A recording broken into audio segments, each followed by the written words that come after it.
Well, it is an honor to be invited back. Apparently, I didn't offend y'all too much last time, so I guess that's good news. For today, I would like to share with you all a sermon that I delivered at my former congregation in Jacksonville. Now, this sermon is actually the first of a 7-part series centering on the 7 principles of Unitarian Universalism.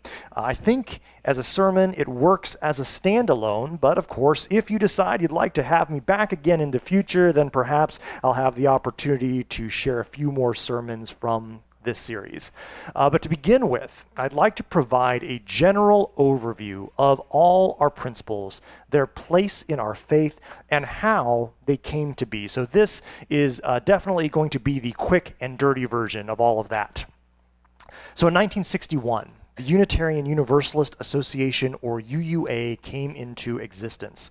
The UUA was a merger or consolidation of the American Unitarian Association, founded in 1825, and the Universalist Church of America, founded in 1793. So in other words, 1961 is when the Unitarians and the Universalists got married and became one. To extend the marriage metaphor, the romance between the Unitarians and the Universalists was a long and stormy one, and the wedding was almost canceled entirely because the two sides couldn't agree on the prenups. A major point of contention was the wording of the original principles and purposes of the union, specifically how to discuss the place of God and our Judeo-Christian heritage in our faith. Now, in spite of the disagreements, a set of purposes and 6 principles were agreed upon. The preamble and original 6 principles, the precursors to our modern-day 7 principles, go like this. In accordance with these corporate purposes, the members of the Unitarian Universalist Association, dedicated to the principles of a free faith, unite in seeking 1. To strengthen one another in a free and disciplined search for truth as the foundation of our religious fellowship. 2. To cherish and spread the universal truths taught by the great prophets and teachers of humanity in every age and tradition, immemorially summarized in the Judeo-Christian heritage as love to God and love to man. 3. To affirm, defend, and promote the supreme worth of every human personality, the dignity of man, and the use of the democratic method in human relationships. 4. To implement our vision of one world by striving for a world community founded on ideals of brotherhood, justice, and peace. 5. To serve the needs of member churches and fellowships, to organize new churches and fellowships, and to extend and strengthen liberal religion. 6. To encourage cooperation with men of goodwill in every land. Now, like all good compromises, these original 6 princes were disliked by everyone. So it was only a matter of time before they got replaced. So in that way, the UUA's original 6 principles were a bit like the Articles of Confederation of the United States of America. In other words, a very good first try. The Articles of Confederation lasted about 10 years and were, of course, ultimately replaced by the Constitution, which has served the United States, and which the United States has served for 230 consecutive years. We'll see if we can keep that streak going. I'm wondering this past week in particular. So the question is, how did the UUA's original 6 principles come to be replaced by the current 7 principles? Well, like so many things in life, so many good things in life, it started with women. In 1977, the UU Women's Federation got a resolution passed within the UUA requiring the association at every level to, quote, A, put traditional assumptions and language in perspective, and B, avoid sexist assumptions and language in the future. So 2 years after that resolution was adopted, a Unitarian Universalist Conference of Women looked at the original 6 principles and saw massive problems in its blatantly sexist language. So in 1981, a less patriarchal version of the principles was crafted by various women's groups and presented at the UU General Assembly, and that caused quite a stir. As a result, it got sent to committee. The committee sent questionnaires to our congregations, data was collected, the committee redrafted with surprisingly few changes. A new draft was circulated in 1983, more changes made, final draft submitted at the General Assembly in 1984, and adopted by a wide margin. Now, per our UUA bylaws, the new principles had to be voted on a second time in 1985, at which point they passed almost unanimously with only one dissenting vote. Now, if you ask me, my theory is that that one dissenting vote was cast by a Unitarian Universalist humanist. And I say that because we all know that for Unitarian Universalists to vote unanimously on anything, let alone something this important, that's an honest-to-God miracle. So clearly it had to be a humanist who cast the dissenting vote in order to shut down all of that nonsense from the jump. So that in a nutshell is how we came to have our modern 7 principles. But our principles, though we often speak of them as such, are not meant to be an isolated text. They were never designed to act like a set of rules for individual UUs to follow. In other words, they are not the UU 10 Commandments. The 7 principles are actually part of our associational covenant, and that is the covenant that binds together Unitarian Universalist congregations and outlines how each congregation chooses to live in relationship with other congregations. In other words, technically, no individual Unitarian Universalist has been bound to uphold these principles. Rather, our congregations have agreed to affirm these principles in our relationship with other UU congregations, which together comprise the UUA. That associational covenant is part of the bylaws, the UUA bylaws, and it comes under Section 2. Now, how many people in here have read all of the UUA bylaws? A show of hands, please. Exactly. Yes, that is what I thought. You are all right not to have read the UUA bylaws, because these bylaws, like all bylaws, are boring. Now, they're all very good and important, but quite tedious, except, in my humble opinion, Section 2. Section 2 is entitled Principles and Purposes, and that is our associational covenant. And it is so important and frankly so beautiful that I would like to read it to you this morning in its entirety. In many ways, Section 2 is the heartbeat of our association.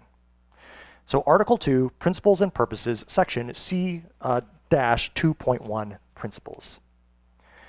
We, the member congregations of the Unitarian Universalist Association, covenant to affirm and promote the inherent worth and dignity of every person, justice, equity, and compassion in human relations, acceptance of one another, and encouragement to spiritual growth in our congregations, a free and responsible search for truth and meaning, the right of conscience, and the use of the democratic process within our congregations and in society at large, the goal of world community with peace, liberty, and justice for all, respect for the interdependent web of all existence, of which we are a part. The living tradition we share draws from many sources. Direct experience of that transcending mystery and wonder affirmed in all cultures, which moves us to a renewal of the spirit and an openness to the forces which create and uphold life.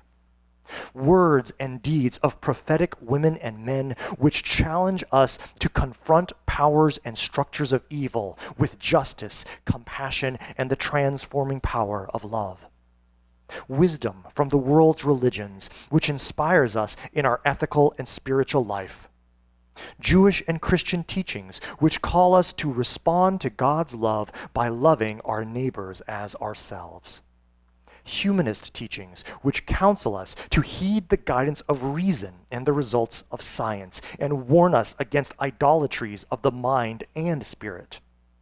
Spiritual teachings of earth-centered traditions which celebrate the sacred circle of life and instruct us to live in harmony with the rhythms of nature. Grateful for the religious pluralism which enriches and ennobles our faith, we are inspired to deepen our understanding and expand our vision. As free congregations, we enter into this covenant, promising to one another our mutual trust and support.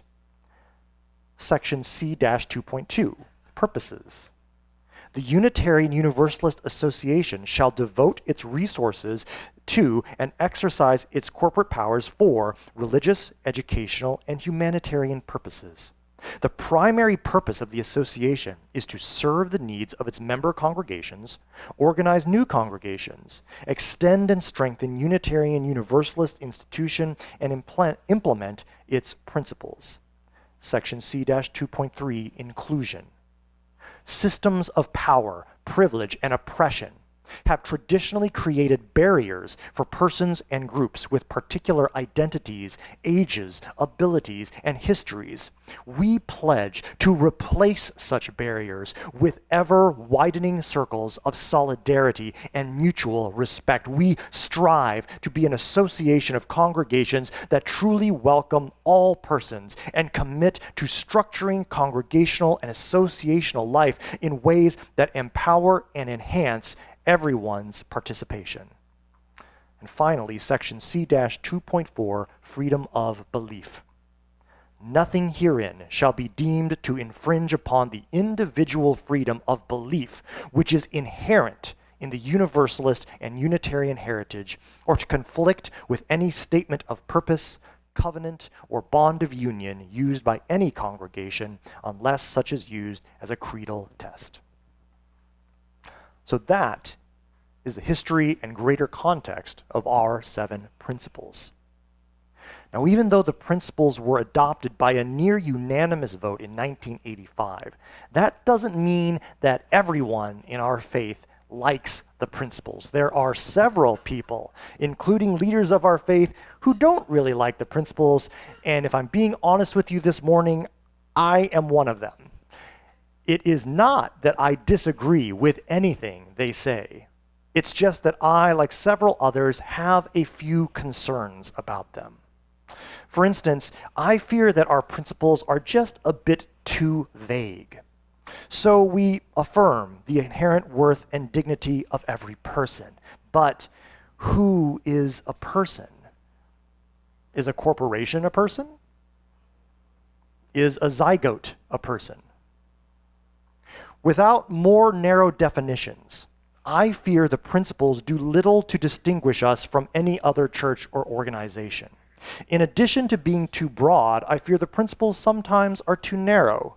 They don't capture the fullness, perhaps not even the core of our faith. Over a decade ago, our UUA president at that time, the Reverend Bill Singford, noted the following: "We have in our principles an affirmation of our faith which uses not one single piece of religious language, not one, not even one word that would be considered traditionally religious, and that is a wonderment to me. I wonder whether this kind of language can adequately capture who we are and what we're about." Noticeably absent from those 7 principles are words such as God, the divine, prayer, worship, faith, hope, love. How can the 7 principles capture the heart and spirit of Unitarian Universalism when they don't even contain the word love? Now, don't get me wrong, the principles have great value to us, but they are not the core of our faith tradition.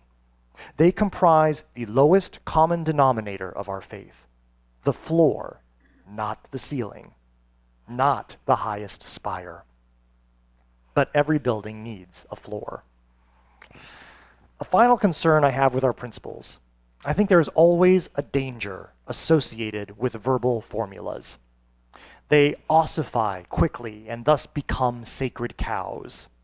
And whenever that happens, I believe we human beings have a moral, if not religious, duty to take out those sacred cows and make holy hamburgers.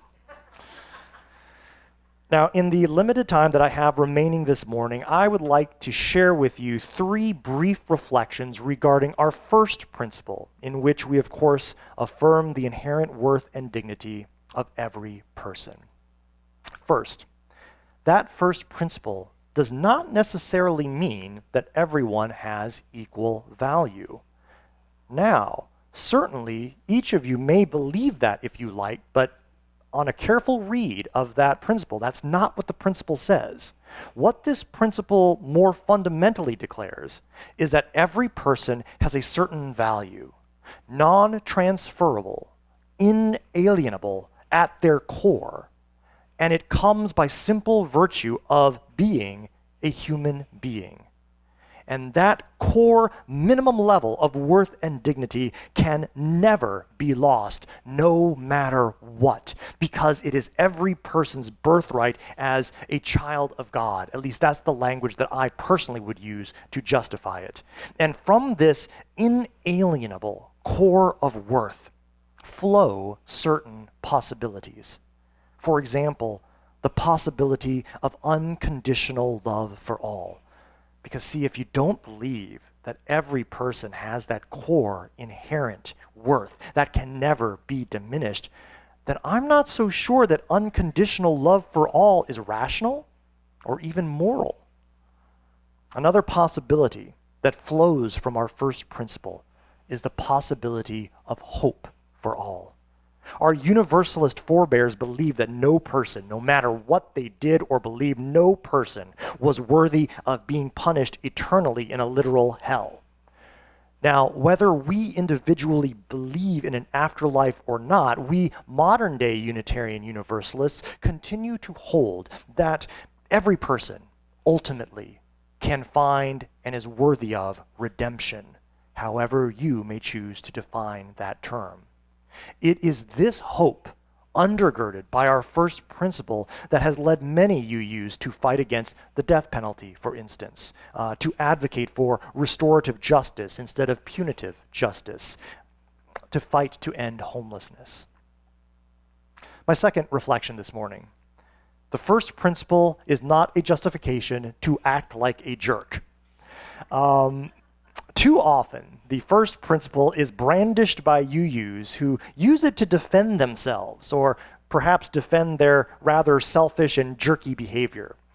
For example, let's say someone has acted in a way that is outside the bounds of a congregational covenant. How dare you reprimand me? What of my inherent worth and dignity? Or when someone gets upset at a committee meeting, I have inherent worth and dignity, therefore my objectively terrible idea deserves as much consideration as these objectively better ideas. I've certainly heard many tales of these kinds of misapplications of the first principle throughout our congregations, and I think it betokens an unhealthy strain of radical individualism in our faith. Now, on the Unitarian side of our family, we have the Transcendentalists, and we are very proud of them and their heritage, and we should be.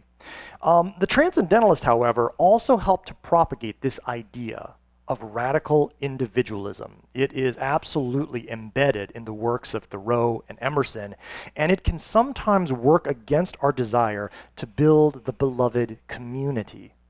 And in that regard, we must all beware of using the first principle as some kind of proof text to excuse giving preference to the needs and desires of the one over the needs and desires of the many.